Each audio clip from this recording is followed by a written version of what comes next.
This is the CineSnob Podcast. Welcome to episode 211 of the CineSnob Podcast. I'm Jerrod Kingery. I'm Cody Villafana.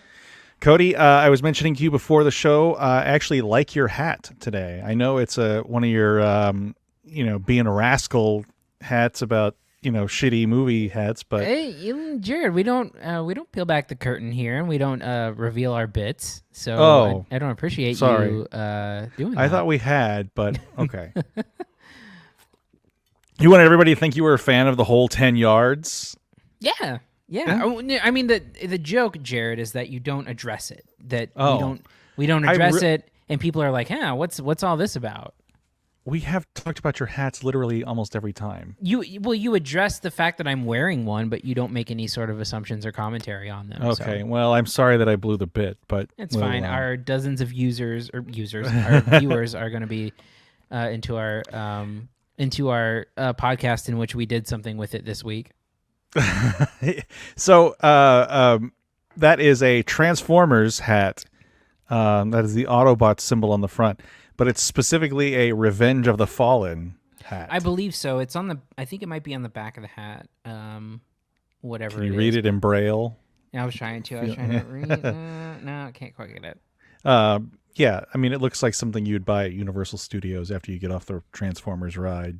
Mm-hmm. And I'm not saying that's a good or bad thing. I'm saying it's a thing. No, I mean, if you're saying it, you probably made it as a good thing.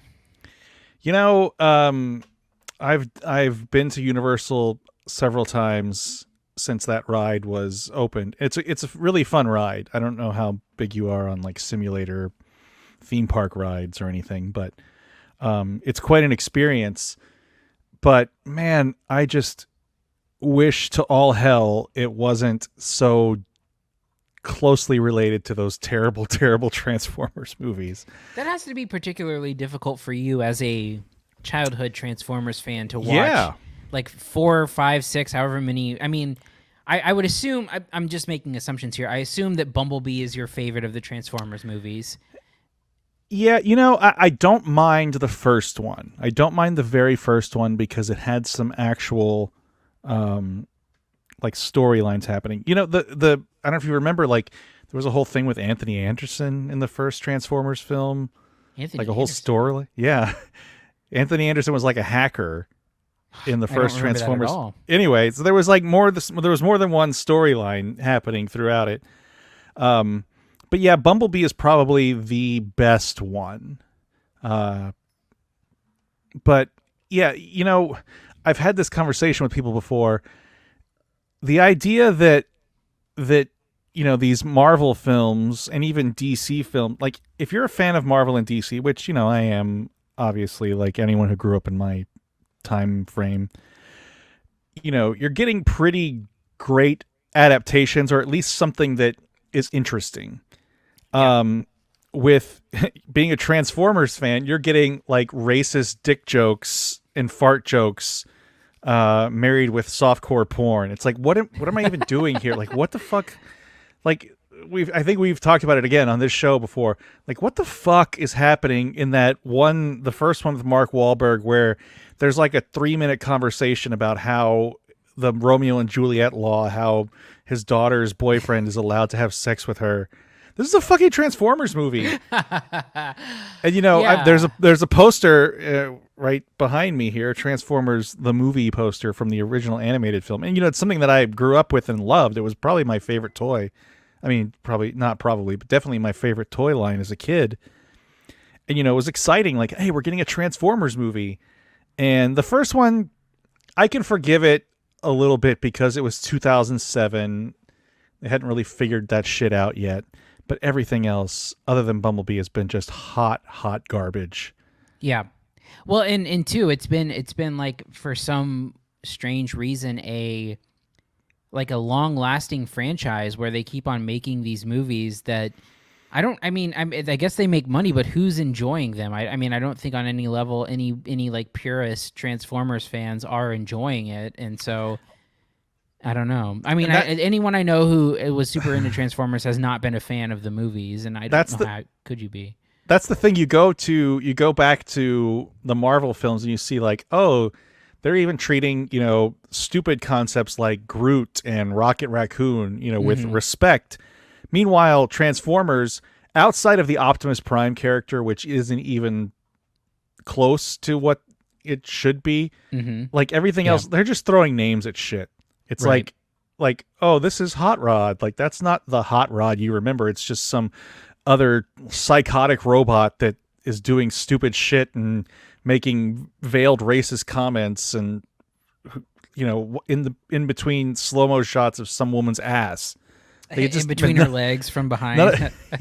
None of it means anything, and it's so terrible. Like, it's just look. It's Michael Bay 1000%, but clearly Hasbro is not the most guarded with their IP. I guess there's no real there's no Kevin Feige behind the scenes making sure that there's not too many terrible racist stereotypes.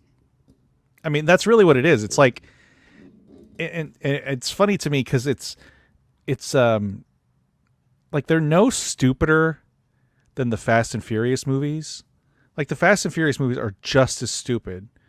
But I think that because the Transformers movies are so mean-spirited, that's why they have the hatred attached to them that the Fast and Furious movies don't. Yeah, I mean, they're unapologetically problematic, I guess, at best. But I mean, literally racist.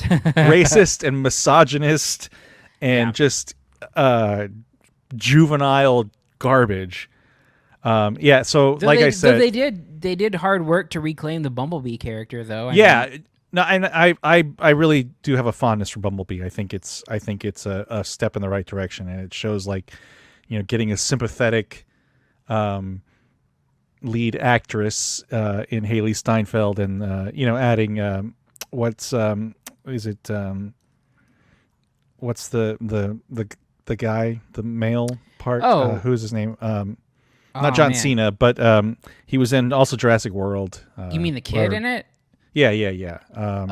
God, what's that guy's name? He was in the Pokemon movie too, the Detective Pikachu. I'm gonna look it up. Anyway, getting people like that and not like Shia LaBeouf like at maximum overexposure. I mean, it's just that's what I'm. To go back, I wish that ride at Universal Studios was not so heavily connected to that terrible, terrible franchise, and all the merchandise you go buy. Like, your hat is simplistic, and it's something Great. I would wear. Huh? I said great. Yeah, it's great. But like, you go to buy a hat there at Universal, and you're wearing like a fucking tap out hat, but with Transformers logos on it. Like, you look like a fucking tool. Anyway, did you find his name? No, I gave up. Oh, okay. Sorry, actor in Transformers or Bumblebee. Yeah. Anyway, yeah. On another note, I'm trying in vain to get tickets to Conan O'Brien's last week of shows, and I'm failing miserably, Cody. Yeah. So, Yeah. Well, hopefully it'll be made up by our podcast being an award-winning podcast. Oh yeah. We won't talk about that because we don't want to jinx it, but we don't want to jinx it. I have a lot riding on this. Yeah, a little more than I do, but yeah. Financially. Anything else before we move on to?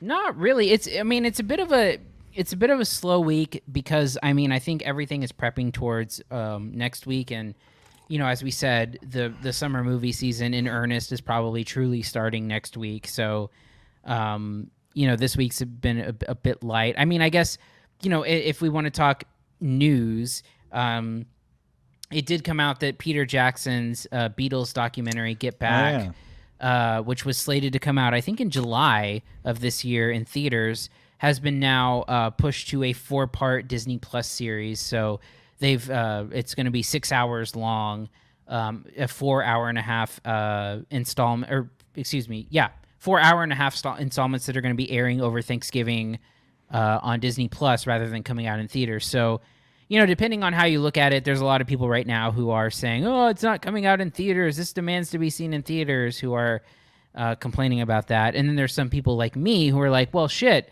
you know, he had 60 hours of footage and now we're getting like a 6-hour thing instead of just 2 hours, which I'm very excited about because I thought that trailer was great. And I'm a sucker for Beatles stuff, especially, you know, considering that, you know, we're getting 6 hours of never before seen Beatles footage from the fucking, you know, 60s and probably early 70s. Like, that's a gift as far as I'm concerned. So I'm curious what the process was like, because this was, for all intents and purposes, like done or allegedly done. So what is this? Was it cut separately, or is this expanded, or is this going to be something like, is the first one going to be what was going to be the movie and the rest of it going to be extras? So I don't necessarily know that it was done, because I think when we got a trailer, Peter, again, they've had 60 hours of footage that was restored, and I have to imagine that they were cutting together pieces of it, and I have to imagine that while editing it, or excuse me, if I want to be British, whilst editing it, He's not British, but well, the Beatles are. Okay. So I have to imagine while editing the film that, you know, maybe it just turned out to be too much good footage. I mean, again, you have to think about it in this way. As we talked about last time, which you and Jocelyn tried to tell me I was wrong about, what I was not. The rooftop concert that was kind of their farewell concert has never been seen before in full. And the movie plans to show the full 42-minute concert, and so that right there takes up a big chunk of time. So I have to imagine, so they had access to 55 hours of footage and 140 hours of audio. So, you know, I have to imagine that, you know, when we saw that preview video, I think he was editing footage, and I have to imagine maybe they just found too much good stuff to throw out. So no, I get that, and I would assume that it was always kind of the plan to release it all anyway. I'm just curious what we're actually going to see at Thanksgiving. Is if it's going to be like, here's what was going to be the movie, or Plus is it completely re-edited? Yeah. Yeah. I mean, just because, you know, those his extended editions of the Lord of the Rings, we won't talk about The Hobbit because fuck those movies, but you know, those are completely different edits almost. You know, they're not, it's not just you added, you know, 5 scenes here. It's, I mean, they're redone films. So anyway, yeah, Disney Plus. What's it called? Has there been a name released for it yet? Yeah, it's called The Beatles Get Back. Okay. And it's consecutively on the 25th, 26th, and 27th of November on Disney Plus. Look at that, releasing it almost all in one chunk. Yeah. I mean, I'm very, very excited about this. Your happy Thanksgiving to you, Cody. Here's some Brits that don't celebrate Thanksgiving. Look, man, when I saw that news, those are my exact words. I said, "Happy Thanksgiving to me." Talk about not a turkey. Oh, yeah. How are you gonna watch it with watching your MST3K marathon that I'm sure you do every Thanksgiving? You know, I'm gonna be honest with you. It's probably, this is gonna sound bad, but like we're gonna have to go back to traveling for Thanksgiving this year. We're gonna have to go back to visiting people. And I don't dislike that, but let me tell you, I haven't had a, you know, since I moved to Austin, until last year, I hadn't had a Thanksgiving where I didn't have to do anything for like 6 years. So, it's going to have to be like, I'm going to have to wait till the weekend to do it all in a chunk. So it's, you know, and, you know, I'll get some Mystery Science Theater 3000 in there. I watch it all the time anyway, because of, I turn on Pluto TV and just leave it on basically. Yeah. But the marathon is not what it used to be. But yeah, my Thanksgiving is going to be completely tied up, I believe. So, unfortunately, what a shame. Yeah, my family's going to be in New York, so I don't think I'm going to have a Thanksgiving. Oh, my sister is going to be in the Thanksgiving Day parade. Oh, really? Thanksgiving, yeah. She was invited as part of her dance team. So most of that family's going out to New York City for that, and I'll be here. Wow, that's cool. Yeah. So she'll be in the Macy's. It's the Macy's parade. I guess that's the only one, right? Yeah. Wow. Cool. But hopefully she'll be like behind a cool balloon, not like the shitty like. I hope she's behind Garfield. I feel like Garfield's a staple in the Thanksgiving Day parade. Yeah, or Snoopy. Yeah, or Snoopy. Yeah, not like here's, fucking the Angry Birds. Like, oh, who gives a shit? That's a funny thing. What am I? Here in Austin, they have the Chewy's parade. Obviously sponsored by Chewy's restaurant, and it's always like the Saturday after Thanksgiving. It's actually been canceled this year, preemptively. Ooh, was there some allegations or? No. It was just pandemic. I'm joking. No. It was canceled last year too, but so it's fun. It's a fine parade. It's never cold enough. It should be cold when this happens, but my old job, we would broadcast it, and they would have balloons, but it was always like a little off.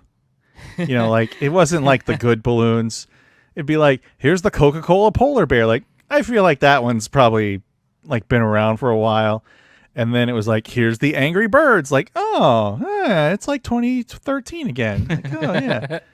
And there was one more. I believe it was Arthur from the PBS series.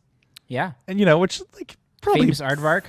Probably fairly timeless, but still not like the cusp of not like cutting edge characters here. It's not like the new hot characters. So, it had a quaint feel to it. Like it was, anyway. Yeah, so hopefully she gets to march behind a good balloon. So they're dancing during the parade? Yeah, it's a dance team. Wow. That seems hard. Like dancing and being mobile? Yeah, I mean, maybe they pause on like a float or something in the middle of it. I mean, like, I don't know. I mean, oh, and you know what? I think they have like a staging area. Yeah, that like could be it. Like they do it like in front of. They did it in San Antonio too with the Fiesta parades. By the way, is there Fiesta parades this year? I know it's Fiesta there. I don't know if there's parades. I know there is Fiesta this year. I'm not sure if they're doing the parades. Well, they would have like I've never attended that, so. I haven't been to a parade in years. I don't like parades generally, so yeah, it's like you even the Spurs championship parades. I'm like, this is kind of boring. Watch your favorite players float by. Well, but then you get like the ones like, here's the the player personnel development director. Like here's the medical staff. I mean, I'm fine with it. It's great that they get to be on a float, but it's still like, this is kind of shitty. We're all over the place here. Anything else before we move on? Nah, I think we're good. All right, let's go ahead and move on to reviews. Here are this week's reviews. First up, we have Luca. Alberto Scorfano. Luca Paguro. Piacere. Girolamo Trombetta. It's a human thing. I'm kind of an expert. What does it mean? The thing you just said? Come on, I'll show you some more stuff. Mother of pearl. You live up here? Yeah, me and my dad. He's not even here a whole lot, so I pretty much just do whatever I want. Isn't it dangerous? Yeah, it's the best. Everything good is above the surface. Like, what else? Air! Gravity, also known as falling! The sky, clouds, the sun. Whoa, don't look at it. Just kidding. Definitely look at it. This is the latest film from Disney Pixar. As with Soul last year, released only on Disney Plus, not in theaters. Yeah. Cody, tell us about Luca and what you thought of it. Sure. So, Luca is a bit like, it's a bit reverse of what I thought it was based on seeing like early previews and trailers and stuff for it, where Luca is a sea monster, and he is sort of like attracted to the real human world and kind of finds his way out and meets a new friend that he connects with, and eventually kind of runs away from home and it becomes obsessed with Vespas and some other things happen. Sponsored by Vespa, clearly. Yeah, clearly. Which I didn't know Vespa was like a brand. Oh, really? Yeah, I did not know that. I thought it was just like a kind of scooter or something. Oh, yeah. I mean, it's like a shorthand. Yeah, kind of like but it's like a Kleenex. Yeah. So It is a Pixar movie. Oddly enough, not coming out in theaters at all. Lately the trend has been with theaters open that you have the option to see it. Black Widow, for example, in a couple weeks is coming out in both, and you can see it either in theaters or at home. But this one is exclusively on Disney Plus. It sort of continues this Pixar trend that we've seen in recent memories of being perfectly fine. I think that, especially in the last maybe like decade or so, I've been pretty underwhelmed with Pixar. I think that the exception to that is Coco, which I think is really great. Yeah, I agree 100%. Yeah, and I think that Coco is easily the best Pixar movie in quite some time. Even going back to like Inside Out and Toy Story 4. I mean, I think, we've talked about it on this podcast. Like, is Pixar in a creative slump? And I want to say that they kind of are in a way, because this movie is not bad by any stretch. I don't think it's it's not like Onward, which I think Onward was like a pretty underwhelming experience. Whereas I think this one is a little bit better. I think the big problem with Pixar, or excuse me, with Luca, is that it's really slow to start. I think it has a really underwhelming first act, which features Luca getting to know his friend and like kind of getting used to the outside world. I think once the second and third act kick into gear, Luca becomes a lot more enjoyable. It becomes a lot, I think there's some good funny stuff. I think a lot of the humor in, Luca trying to protect his identity and like some of like the jokes with like water splashing on them can be good. But I think that where the movie struggles is that I don't really know what it's trying to say or accomplish. There's a lot of writing out there, if you read it right now, that Luca is one of Pixar's first like kind of like gay storyline kind of alignments, if you interpret it that way. If you read interviews with the director denies it completely. The director is saying like it's prepubescent, it's not supposed to be romantic in any way, it's not meant to kind of say anything about that. If you were to interpret it, it wouldn't shock me if someone took it as sort of like a gay metaphor, especially given a lot of the dialogue, given the idea of Luca has to protect his identity, and then there's a lot of talk about, people accepting him for who he is and all of that. To me, It's very loose. I don't think it's really there. I think you really have to kind of look for it to find it. But if you look beyond that kind of thing, it's really kind of fundamental storytelling in that it's about a kid trying to hide his identity, but also trying to connect with the world. And he's a very curious kid, and he's trying to learn about stuff that is somewhat forbidden to him. And he's trying to it's like a typical coming of age, like a kid who's sheltered and then finds stuff out about the world and then explores with, different people. And that's really what the movie boils down to. It becomes about winning this like triathlon event, and it's just sort of by the numbers. Like I won't sit here and call it bad. I won't say that I didn't enjoy, the second and third acts of it, but I think there's some bit of expectation that comes with Pixar, and whether it's fair or not, I think can be debated.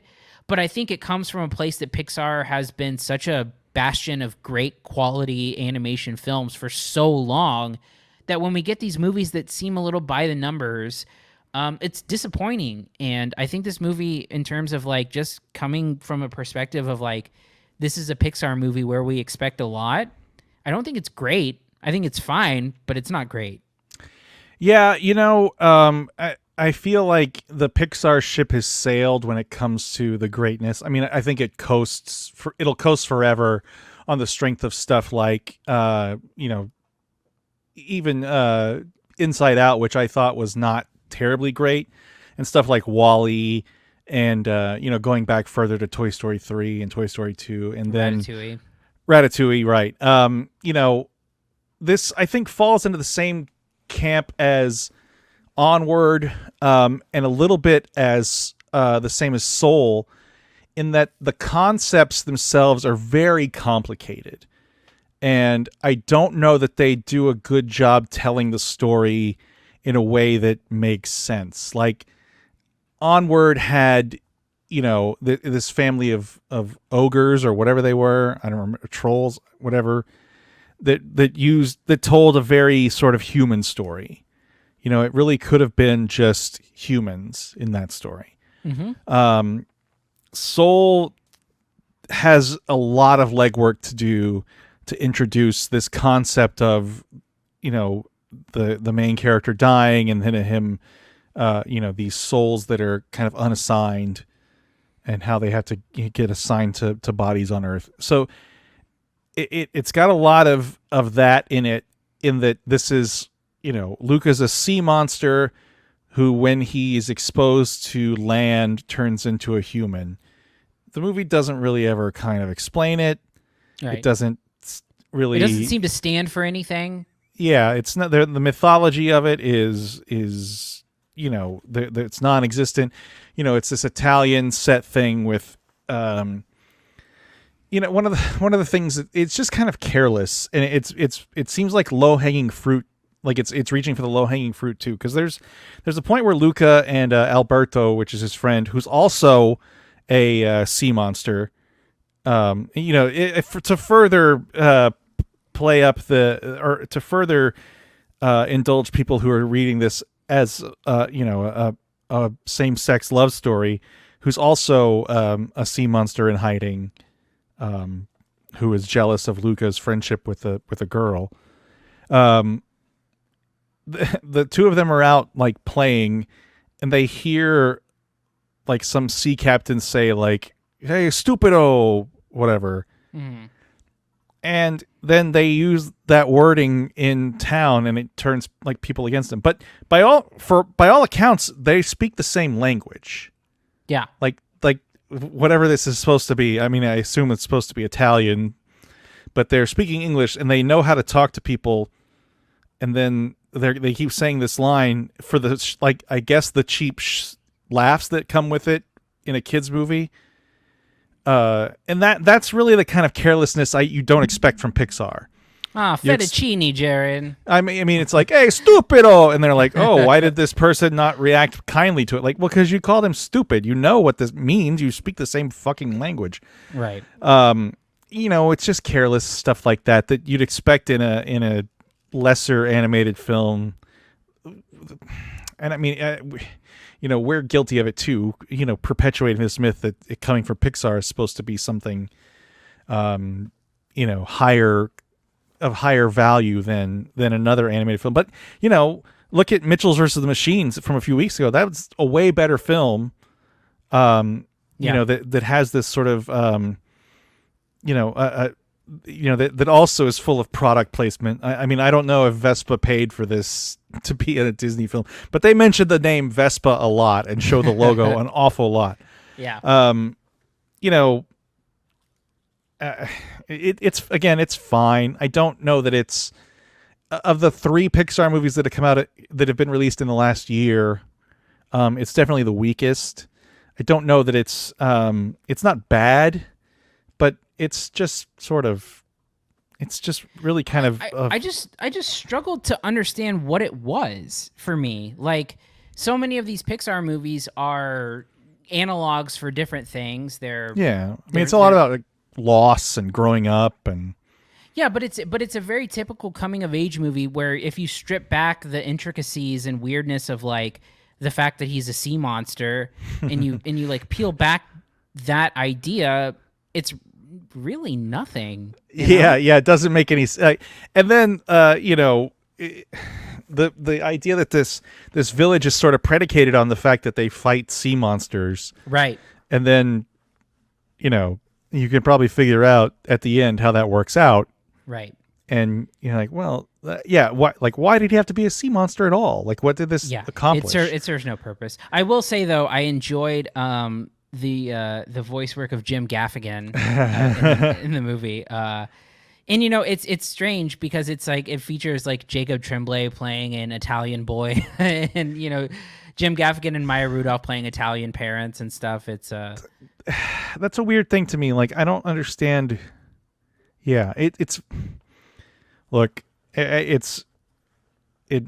probably culturally insensitive to Italians. A little bit, yes. I don't I don't know. I mean, the director is Italian, so I mean, but I mean, it's like the bad guy might as well be like Peter Sellers being playing an Italian. Yeah. And there's their triathlon consists of eating pasta in the middle. Like, it is kind of pretty insensitive. Well, and every curse word they say, again, that's why I said fettuccine towards you, because it's like that's them right. cursing and saying Italian food words. No, I know Maya Rudolph said, well, sharks or something like that. Also, there's by the way, did you stick around for the end credits scene? Oh, no, I forgot to watch. It's I think it's the first Pixar film that's had an end credit scene, very much at the end. And it ties up a character that shows up and disappears for no reason. Played by Sacha Baron Cohen. Oh, yep. Who was like, oh yeah, what happened to that plot point? And for some reason, fish are like sheep in this world. Like, Luca herds them. I don't know. There's a whole lot of stuff that just it never really gets into. Well, yeah. I mean, it sort of builds up. It sort of world builds Luca as some sort of like you said, sheep herder, or even teacher kind of thing. It had that Finding Dory kind of feel, and then does just abandons it completely. Yeah. But one thing I did notice when I was waiting, because I read that there was an end credit scene, so I was waiting through the credits, and I guess this thing had a theatrical release planned, because there's a credit for stereoscopic 3D artists. It just those poor people did all this work that no one cares about and no one will ever see. How they got paid, baby. Well, I guess. I don't know how much. I don't think they get paid that much. But anyway, what's your grade for Luca? You know what? I probably give it a B-. I think that it's fine. I found myself enjoying the standard, if not, dull, second and third act, where, again, like I said, I think the first act's a bit of a mess. And I think anytime you get, Luca and Alberto getting to know each other and the Vespa stuff, I was not into it at all. I think it gets a lot better in the middle of the movie, where it becomes about this triathlon. It becomes about sort of this individuality. I think it becomes about Luca becoming curious as a learner and trying to figure out what he wants to do in terms of going to school and stuff. So I give it a B-. I think that it is lower mid-tier Pixar. Yeah, a B- is probably fair for me too. I don't think it was anything special. I feel like the first act, like you said, is really messy. I feel like there's some workshopping that could have been done to streamline that, but yeah, I would say by 20 to 25 minutes in, it finally kicks in, but the first 15-20 minutes were tougher. I didn't like anything about it until the girl shows up in the movie. I think the movie is not good at all. Yeah, see, because you spend time building that friendship between Luca and Alberto, and then all of a sudden a third friend comes in. It feels like Luca and Alberto should have been friends already. Yeah, I can see that. Yeah, anyway. I can see that. Anyway, it is available on Disney Plus now if you'd like to watch it. Let's move on to our last film, The Sparks Brothers. Frequently asked questions about Sparks. Who are Sparks? We are Sparks. What are Sparks? Sparks are a band. Are you a real band? Next question. Are you an English band? We are not an English band. Dude. What do you play? I'm the singer. I'm not the singer. Are you identical twins? We are not identical twins. Are you brothers? We are brothers. How did you first meet? We are brothers. Do you live together? We do not live together. Are you from a rich background? We are from a middle-class background. What is your sexual persuasion? My sexual persuasion is slightly horny. How many Sparks albums are there? There are 25 Sparks albums. How many Sparks albums will there be? With advances in medical technology, hopefully there will be 200 to 300 more Sparks albums. This is a documentary directed by Edgar Wright, of course, filmmaker behind Shaun of the Dead, Baby Driver, Hot Fuzz, Scott Pilgrim vs. the World. What's the third one? The World's End. And I think that's it, right? I think that covers it, yeah. Spaced. He made the TV show Spaced. Anyway, this is his first documentary, right? It is. You saw this back at Sundance. I didn't get a chance to see it, but you did, and you have some thoughts, Cody. Yeah, so I mean, my thoughts are relatively general because I have not seen this movie since January. So it's been a while, in the words of Stained. God damn it.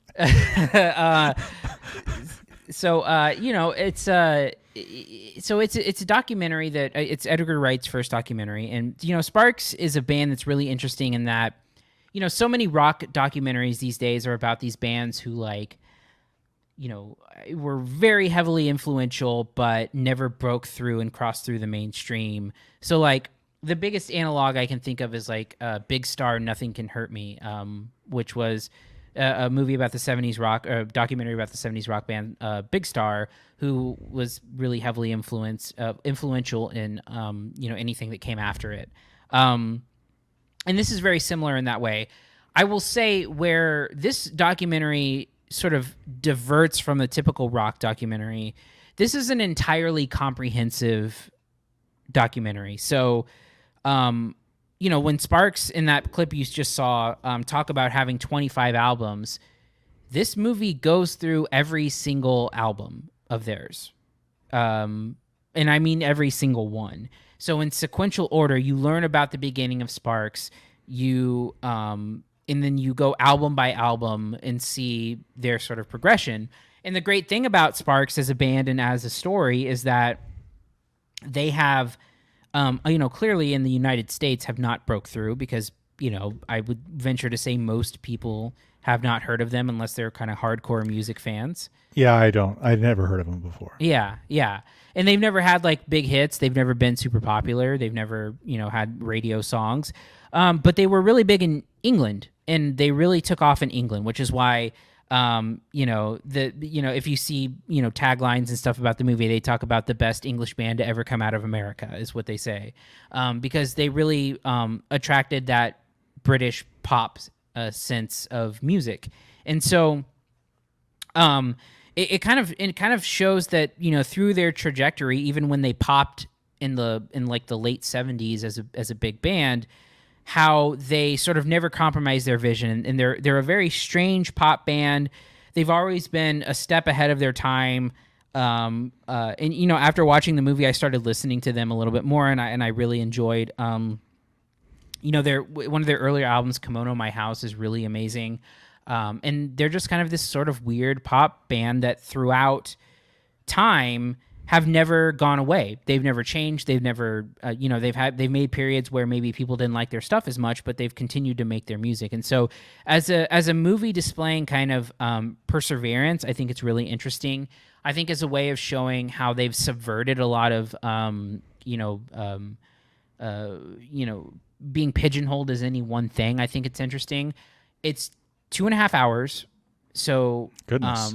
So it's probably more like 2 hours and 15 minutes.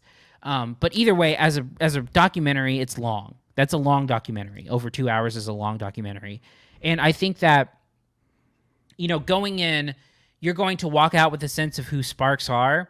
I get the sense that if you find out who Sparks... the other thing, too, is that Edgar allows a lot of songs to play through. So there's a shitload of music in this. So every period of time, you're going to hear the actual songs that made them great. And I think that's one thing where Edgar actually does a really good job, is that so many times when you get these documentaries about the bands who never made it, it's a lot of talking heads and people talking about oh, this is how great they were, and this is why they were big, and here's how they influenced me. But they don't let you see for yourself why that band was great. You don't ever get it in context. You can't hear the music. And here you get close to full-length songs every so often. There's always music playing in the background. There's clips of music videos and live performances. So I think it's a really great introduction into getting to know the band. Again, if you're not into Sparks, or you don't see the point, or you don't find them, particularly interesting, it's a long thing to sit through to try to go through every single album of a band that you may not like. If you're into it, if you like it, it is an interesting thing. You see I wish it had more of this. So you see the intro where Edgar's like doing the voiceover and asking them, the questions. There's a lot of usage of like claymation and animation to kind of break it up. I wish there was more of that, because it starts out being like, oh yeah, this is Edgar Wright making a documentary. It's you see his style in it. It fades over time. So for me, I enjoyed getting to know this band. I think that it is comprehensive to a point that is a little bit too much at times. I don't think they need to go through every single album in detail, but it is enjoyable. The Sparks brothers, Ron and Russell Mael, are really interesting guys. They're really funny guys, and you can see how they even influence people like Paul McCartney, who in a music video like parodied this like a Sparks music video. But yeah, I think that it's interesting enough where if you're any kind of like music nerd or you're into music at all, it's definitely worth watching for this like piece of rock and roll history. It's funny to me how this stuff, like it still happens, where people will like these bands and performers will be huge overseas, and you still don't really ever hear about them. Mm-hmm. Like even now, it just reminded me of. Did you ever watch Flight of the Conchords? I didn't. No. Are you familiar with a comedian named Arj Barker? No. I don't think he had a small role in Flight of the Conchords. He was like their neighbor. It was him and Eugene Merman that were like the neighbors in the building. I enjoyed I saw an Arj Barker stand-up special once, so I looked him up, and he's massive in Australia for some reason. Like it's bizarre. And I remember a comedian named Tom Rhodes. If you're familiar with Tom Rhodes from the 90s, he had like a show, like a TV show in Denmark. Like it's weird that stuff still happens, and that we're still so insulated, even though we have the world at our fingertips, that this stuff can happen.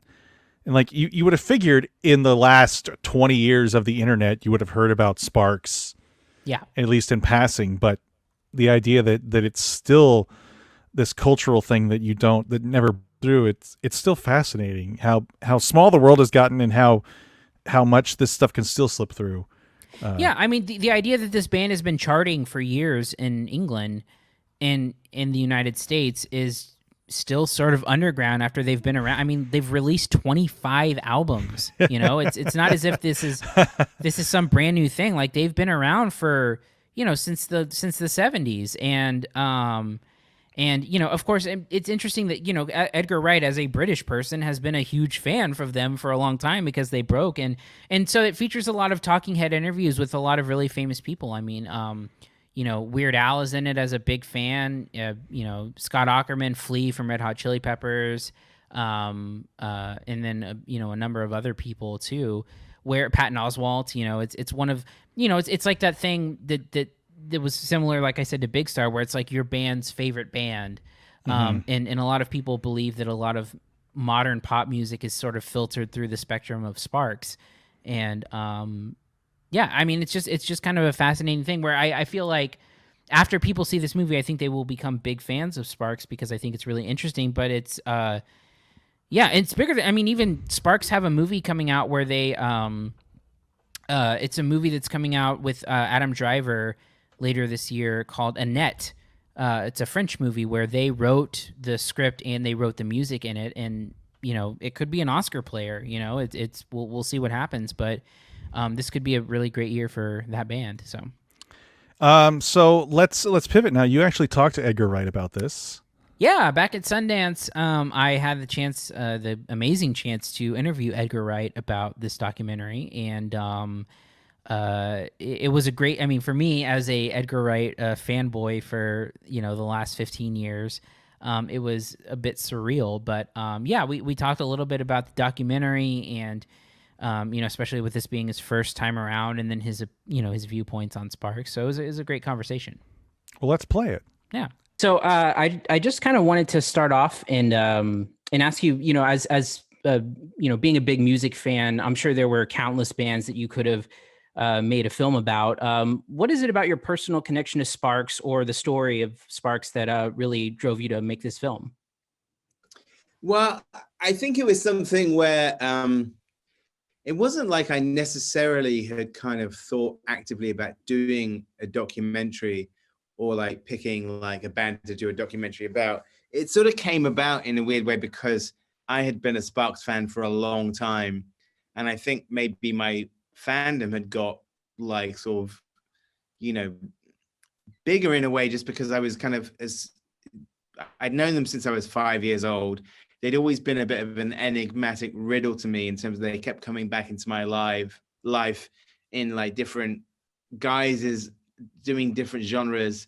So, you know, in especially in a pre-internet age, I would be always like sort of impressed and amused, but kind of baffled by them. It's like, who is this band that keep changing their sound and like and still going after decades and decades? And then I think as I then in like the last 20 years, especially since the release of Little Beethoven, I was just like endlessly impressed by the fact that unlike any other band that have been going as long as they have, they seem to be getting better, or certainly like they never were like dumbing down.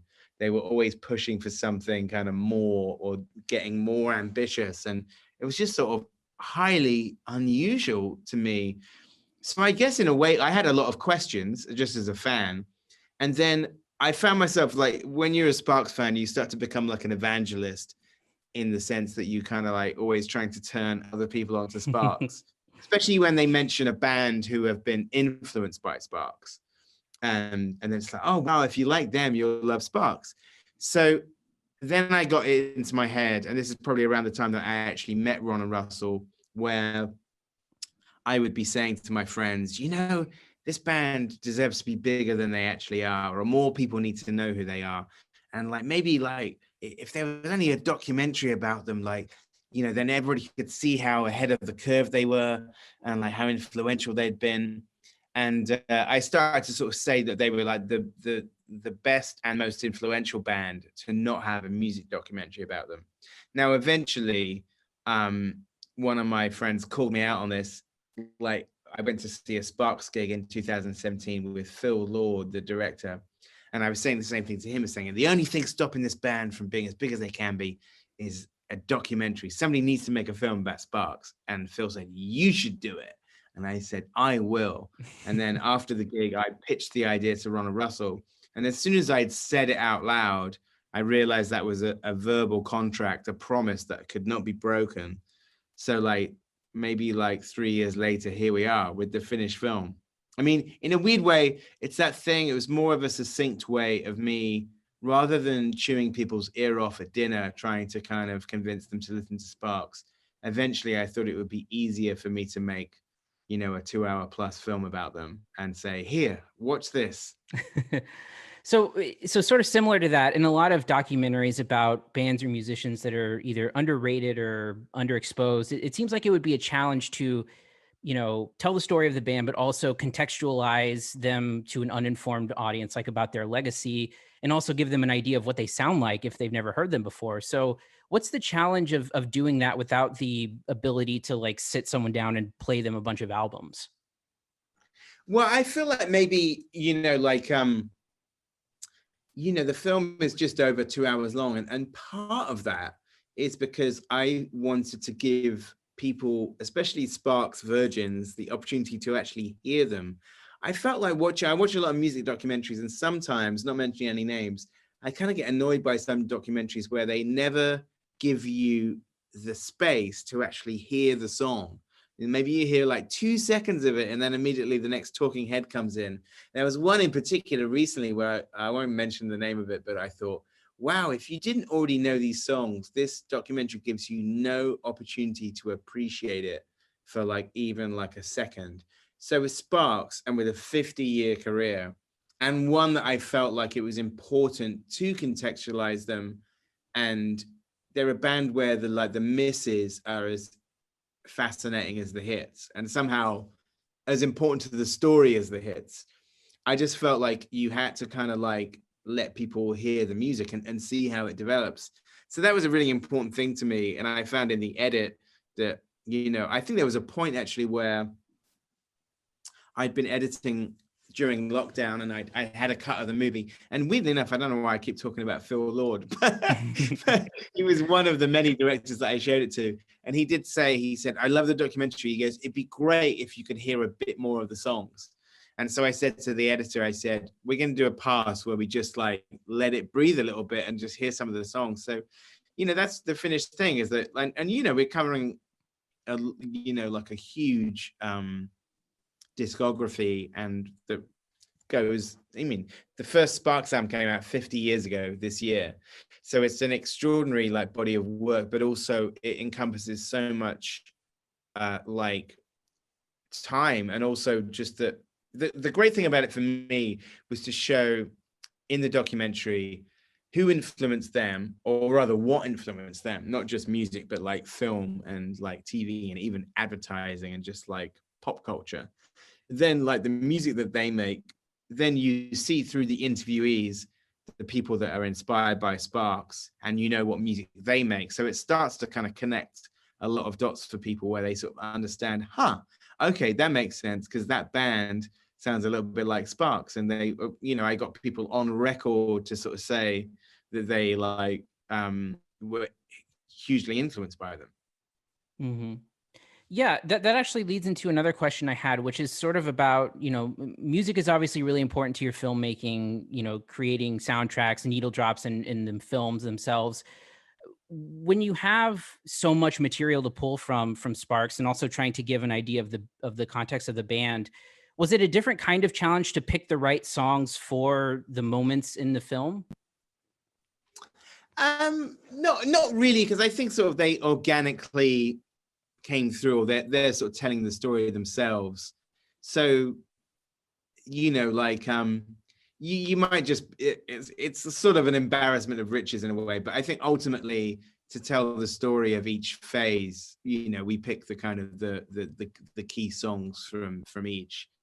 You know, like there might be like a few ones that kind of like don't kind of get their day in court, but for the most part, you know, like through telling an album is that you have kind of like the sort of you can get the shape of the album from the tracks that we feature, you know, and some that we go into.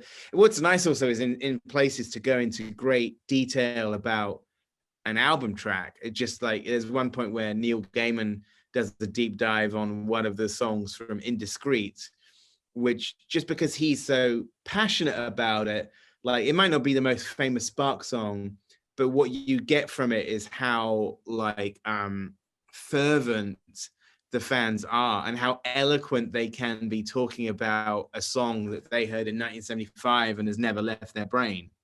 Mm-hmm.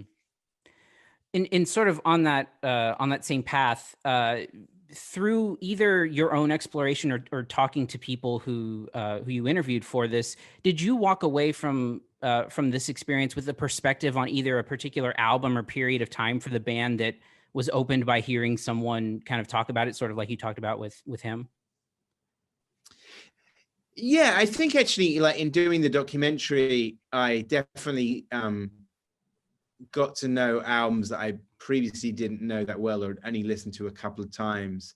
Like I wasn't as au fait with the first album actually, like sort of my kind of knowledge initially had started more with like Kimono My House, but I through doing the documentary there's albums that now I really kind of like sort of grew to sort of love, like the first Half Nelson Stroke Sparks album, or Woofer in Tweeter's Clothing, or like ones that are like more, you know, deep cuts in the kind of discography, like Introducing Sparks, which, you know, I think Ron and Russell, when they saw the movie, they were dumbfounded to see Flea from the Red Hot Chili Peppers going into great detail, talking about probably their least successful album. So I thought like they found that stuff like fascinating. So, I mean, definitely there's like songs that I sort of like were not among my favorite Spark songs that now are. Like, you know, I think, you know, like fun things like in the documentary, there's a great kind of like couple of anecdotes about the song Music That You Can Dance To, which now I know the story of the song and how it came to be, in which a record executive said, hey, yeah, this is great, but can you make some music that you can dance to? And then they did that, like, you know, to the letter, almost as an FU to the executive. That makes me love the song even more. Yeah. So there's a lot of people who would say that Sparks are a bit of a mystery, and I think it's Jason Schwartzman in the documentary who says that there's some level of mystique that he would like to even keep about the band. Did you share any of that hesitancy to peel back the curtain, or did you sense that from Ron and Russell at all? And what ultimately made for comfort with that decision? I think that they, like maybe, I don't think they were hesitant at all because they were really excited about me doing the documentary. But I mean, I feel like to me, in a way, like if there was any like worry about what happens if you kind of explain the enigma, I think the fact that Ron and Russell themselves, I think, don't really know where Sparks end and they start, I think is almost like wrapped up in the enigma itself. Like, so, and in a way, like sometimes when you kind of reveal like the sort of the everyday lives of rock stars and even maybe the mundanity of it in some respects, to me, that makes the work even more impressive. It's like, it's almost like that Albert Einstein thing of him expending zero energy on what he's going to wear and what he's going to eat so he can put everything into his work. And I think Sparks are a bit like that as well, is that like the sort of, they lead these relatively normal lives. And then, but on record, it's the most avant-garde, operatic, cinematic sounding, spectacular. Like the music that they make is their sort of like just their way of expressing themselves. In a more pronounced way than most rock stars, which I find personally quite fascinating. And then, not giving anything away, but at the end of the movie, in the end credits, no less, we decide to kind of like, having dispelled some myths about Sparks, we decide to create a whole bunch of other BS, which then people can work out for the next 50 years, whether that's true or not. Yeah. In terms of creating the film, was this a situation where you had access to a bunch of footage and sifted through it to find the best stuff, or was any of this given to you from Ron and Russell? How did the compiling of footage come about? It was a bit of everything. We had an amazing archive producer, Kate Griffiths, and so obviously there's a ton of stuff out there from their different TV appearances and like live work and stuff.